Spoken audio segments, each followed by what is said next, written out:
విశ్వాస జీవితంలో దేవుడిచ్చినటువంటి ప్రతి విషయాన్ని మనము గైకొనే వారముగా ఉంటూ, దేవుడు మన జీవితాల్లో ఏ ఏ విషయాలను మనం కాపాడుకొని మన జీవితాన్ని దేవుని వైపుకు మరల్చుకోవాలో ఒక 7 అంశాలను మీ ముందు ఉంచాలని ఆశపడుతూ ఉన్నాను. మొదటిదిగా ద్వితీయోపదేశ కాండం 4వ అధ్యాయము 9వ వచనంలో మన మనస్సును కాపాడుకునే వారముగా ఉండాలి.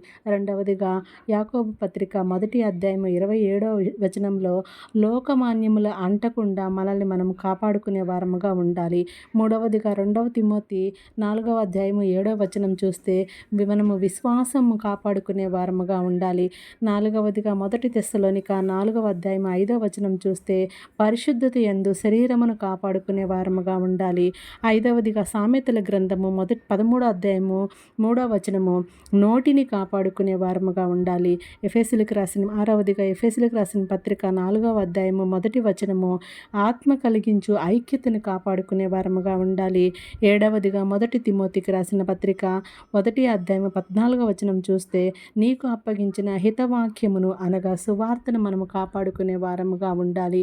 మన క్రైస్తవ విశ్వాస జీవితంలో దేవుడిచ్చినటువంటి ప్రతి ఆజ్ఞను మనము కాపాడుకొని దేవుడిచ్చినటువంటి సమయాన్ని సద్వినియోగం చేసుకుంటూ ఆయన నీతి రాజ్యాన్ని మనం కాపాడేటువంటి వ్యక్తులుగాను thank you. Praise the lord.